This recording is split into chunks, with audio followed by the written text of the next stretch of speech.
Welcome back to Manga Historians Berserk. Today we're going to be starting with Berserk, chapter 281. Now in our last video, Emperor Ganishka led the Kushan army to the steps of the holy city in frustration from suffering a loss at the hands of Guts and Zod. But during the first wave of the Kushan attack, Griffith's forces appeared holding them back, killing anyone who got close to the holy sea. Also, along the cliff's edge, another army was beginning to make its move, ready to join the fight. With chaos spreading throughout the Kushan ranks, Emperor Ganishka sits on his throne, watching and waiting for his time to strike. But as the cool breeze blows over the battlefield, the third army joining the fight begins to get into position. The cavalry soldiers ride up on their horses, and once they all begin to hold up their flags, we see the flag of the Band of the Hawk. Griffith looks out over the field, and after a few short moments, he closes his visor, giving the order to his unit to move out. His men begin charging towards the battlefield, and before any of the Kushan have a chance to flee, the Lancer unit begins to skewer the soldiers. With Griffith's advancement, the Kushan bodies are thrown into the air with little effort, causing those watching to stare in awe at their power. A Kushan general calls out that the Lancer unit is but only a couple hundred men. They will show them the power of the Kushan's vast army. And just then, Zod lifts up a sword and axe over his head, and he lets out a bellowing roar as he charges through another Kushan unit, ripping him apart. Following behind him, Zod's demon unit jumps in, killing any Kushan soldier who managed to live from Zod's attack. At another part of the battlefield, Grunbeld slams his hammer down into the skull of an elephant, carving a way into the fight with the heavy units. As panic begins to spread throughout the Kushan ranks, Griffith continues to advance with his men, leaping over and heading to Ganishka's mobile palace. Within only a few moments, his soldiers begin to circle around the palace, not allowing any to escape. And in the throne room, a guard runs out to try and tell Ganishka to escape, but before he can even finish his sentence, his head is cut off. Footsteps are then heard as Ganishka sees him. Griffith raises his visor,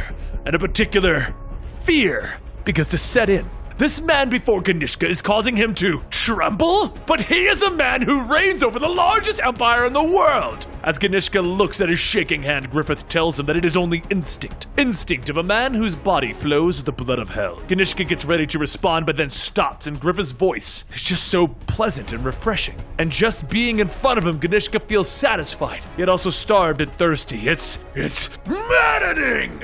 As the fear begins to set in, Griffith says that he looks as though he is suffering. Allow him to. And Griffith holds out his hand ready to touch Ganishka. But Ganishka screams in his mind that no, he cannot be touched by him. Everything would be for nothing. In a show of power, Ganishka releases himself to his astral form in an attempt to drive Griffith back, and he shouts that he is the great emperor of the Kushan Empire. He will overrun these lands as the conqueror of all that is above ground. He is the one who takes away. Hence, there is none who he would lose to. He is the immortal devil, and no matter what, the Hawk will burn with regret coming here. As Ganishka continues to project himself larger, Griffith tells him, for a cage, the air here is a bit stagnant, it would seem. There's a low rumble, and then suddenly the walls of the palace collapse inward as Griffith starts to lift the roof of the palace above their heads. With one heavy push, the soldiers pick the roof up and toss it to the side, exposing Ganishka's form to his army. He asks what does he think he's doing, and Griffith tells him that it smells of a tide. Ganishka wonders what he meant by that comment, and then the wind begins to pick up. It cuts through his astral form, pulling him apart, but for him to maintain his shape, he must return.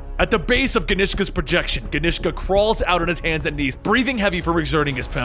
He looks up and he sees Griffith standing there, his hair gently blowing in the wind. His fear begins to set in and become panic. Did Griffith know his secret and summon the wind? Or was it all just a coincidence? Just then, Griffith's gentle voice asks, "Can you pull your army out?" Ganishka stares, and Griffith goes on telling him, "My sword cannot touch you, however, with this wind, there will be no more projection. We cannot capture you, he who can change into mist. However, if the Emperor here were to vanish from the palace, you would not be able to regain control over your army again. That would result in a mutual stalemate.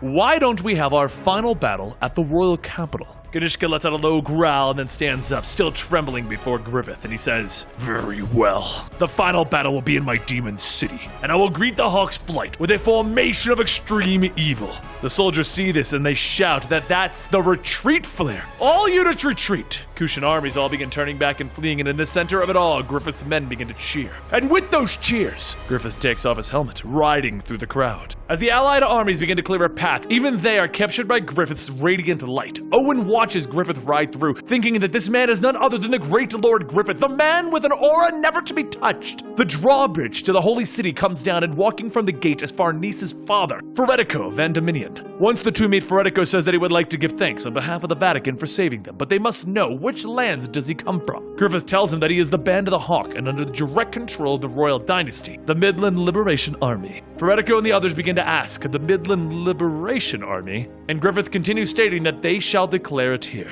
They ask that all armies that stand as their distinguished citizens obey this life of theirs. For those who cannot swallow these conditions, they ask that they completely refrain from any unnecessary interference with their country. Feretico and the others stare in silence, and then one royal says that he doesn't know what this liberation army is, but these requests coming from a mere cavalry leader. Under whose authority is he pretending to be? Griffith tells him that they are presently the one and only Midland Army. Everyone begins to talk amongst themselves, having not heard that in such a long time. And Griffith goes on stating that it has been a long time, but it is fortunate for them to find them all in good health. Another royal shouts out that that is absurd. He dares state that a lord of common birth would lead the one and only regular army of Midland. Only those with a proper heritage shall lead. Locus steps forward telling them he would like to remind them that it was they who engaged the Kushan army, not them who fled the front lines. The very basic principle behind the regular army is to defend its patriots and citizens when in a crisis. Yet another royal asks, how can this be? The sole remaining member of the royal house, Charlotte, is presently missing. They are giving a false authority. It is also rumored that this lordship was once imprisoned for the act of high treason against the crown. He is nothing more than a treacherous criminal. Griffith doesn't respond, and the royal begins to smile, stating that it would seem that his error flew true to its mark. But then a voice calls out, stating that it has all been a misunderstanding, and from the crowd, Charlotte rides her horse next to Griffith. Everyone's mouths drop at the sight of Charlotte, and they all begin to take their knees. She tries to go on, but her words begin to fall short of actual words, and Griffith reaches over, holding her hand.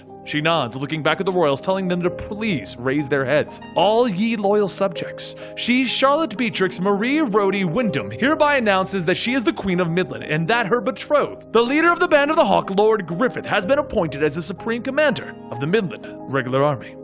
And that is where we're going to be leaving you today with Berserk. Now I hope you guys enjoyed this. Don't forget to subscribe to Manga Story and follow us on Twitter.